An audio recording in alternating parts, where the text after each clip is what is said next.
Sir ಅಲ್ಲ ನಾವು ಮೊದಲನಾಗಿ ಮಾಡಿದ್ದು ನಿಮಗೂ ಮಾತಾಡೋಕ್ಕೆ ಅವಕಾಶ ಸಿಗುತ್ತೆ.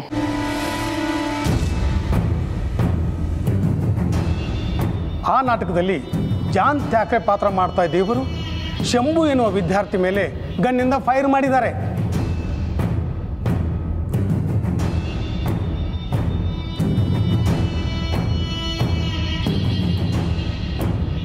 ಇದು ತುಂಬಿದ ಸಭೆಯಲ್ಲಿ ನಡೆದಂಥ ಘಟನೆ. ಈ ಘಟನೆ ಬಗ್ಗೆ ರಿಷಿನಂದ ಅವರ ಬಳಿ ಕೆಲವು ಪ್ರಶ್ನೆ ಕೇಳ್ಬೋದಾ your honour? Yes, proceed. Thank you your honour. Mister Rishinanda, ಆವತ್ತು ನೀವು ಆ ನಾಟಕದಲ್ಲಿ ನೀವು ಜಾನ್ ಥ್ಯಾಕ್ರೆ ಪಾತ್ರನೇ ಮಾಡೋದಕ್ಕೆ ಕಾರಣ ಏನು?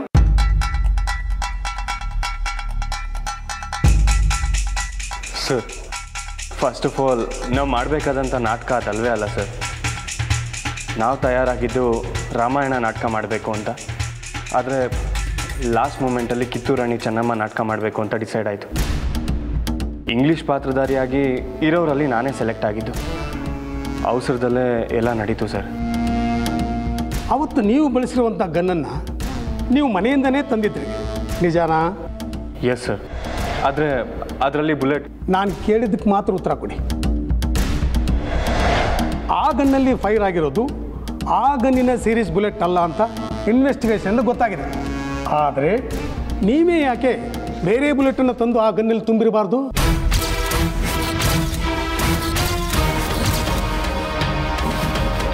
ಸರ್ ಅದರಲ್ಲಿ ಆಲ್ರೆಡಿ ಇದ್ದಂಥ ಬುಲೆಟ್ಸ್ನ ನಾನು ತೆಗೆದು ನಾಟಕಕ್ಕೆ ಬರಬೇಕಾದ್ರೆ ಎಂಟಿ ಗನ್ನೇ ತೊಗೊಂಬಂದಿದೆ ಸರ್. ಅದಾದಮೇಲೆ ಬುಲೆಟ್ಸು ಗನ್ನಲ್ಲಿ ಹೇಗೆ ಬಂತು ಅಂತ ನಂಗೆ ನಿಜವಾಗ್ಲೂ ಗೊತ್ತಿಲ್ಲ ಸರ್.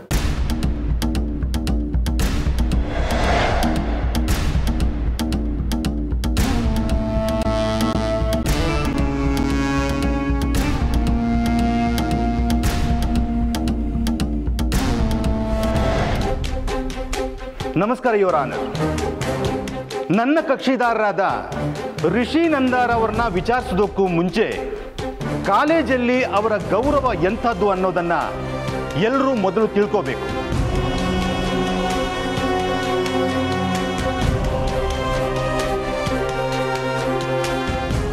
ಅನ್ನಪೂರ್ಣ ಕಾಲೇಜಿಗೆ ಇವರು ಸೇರಿದಾಗಿನಿಂದ ಇಲ್ಲಿಯವರೆಗೂ ಒಂದೇ ಒಂದು ಕಂಪ್ಲೇಂಟ್ ಸಹ ಇಲ್ಲ.